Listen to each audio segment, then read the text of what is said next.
मैं सुना करूंगा।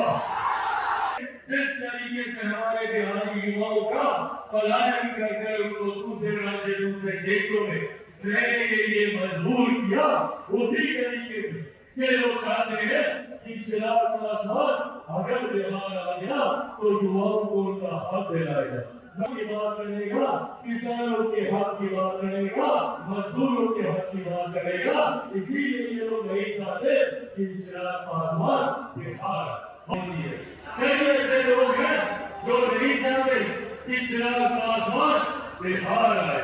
उन लोगों ने जिस तरीके से हमारे बिहारी युवाओं का पलायन करके उनको दूसरे राज्य दूसरे देशों में रहने के लिए मजबूर किया, उसी तरीके से ये लोग चाहते हैं कि चिराग पासवान अगर बिहार आ गया तो युवाओं को उनका हक दिलाएगा, महिलाओं के सम्मान की बात करेगा, बुजुर्गों के सम्मान की बात करेगा, किसानों के हक की बात करेगा, मजदूरों के हक की बात करेगा। इसीलिए ये लोग नहीं चाहते कि चिराग पासवान बिहार। और इसीलिए ये षड्यंत्र नजर आता है कि किसी भी तरीके से चिराग पासवान को बिहार में आने दिया। ये लोग ये सवाल पूछते हैं कि क्या चिराग पासवान विधानसभा का चुनाव लड़ेगा? तो आज भारत की धरती से आप सबके सामने मैं ये कहने जाता हूँ कि हाँ, मैं चुनाव लड़ूंगा।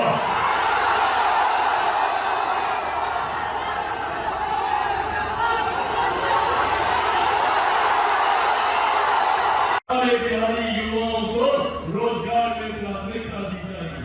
अलग अलग क्षेत्रों में निकल रही वैकेंसी में प्राथमिकता दी जाएगी।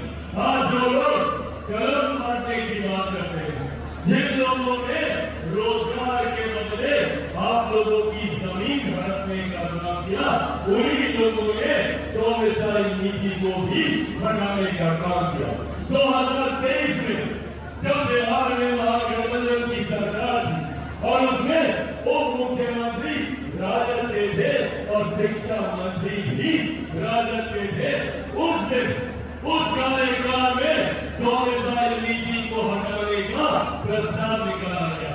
मैं चाहता हूं कि पुनः एक ऐसी व्यवस्था तैयार हो जहां पे हमारे बिहारी युवाओं को उनका हक, उनका अधिकार मिले। डोमिसाइल नीति हम लोगों के लिए कोई खैरात नहीं। हर संभव प्रयास किया गया था कि किसी भी तरीके से चिराग पासवान के बढ़ते कदमों को रोको। मुझे मेरी पार्टी से निकाला गया, घर से निकाला गया, परिवार से निकाला गया, और ये कर ये लोग सोचते थे कि चिराग पासवान इतना कमजोर है कि इन बातों से डर जाएगा, घबरा जाएगा। पर जो लोग ये सोचते हैं कि इन बातों से चिराग पासवान के बढ़ते कदम रुक जाएंगे, वो लोग भूल जाते हैं कि चिराग पासवान शेर का बेटा है।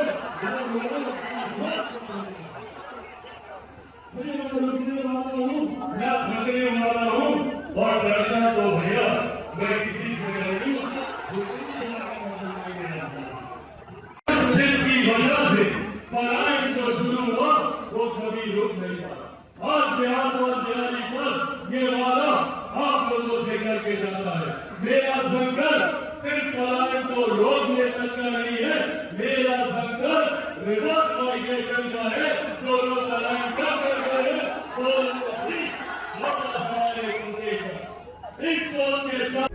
प्रभात खबर.com, विश्वास वही, रफ्तार नहीं।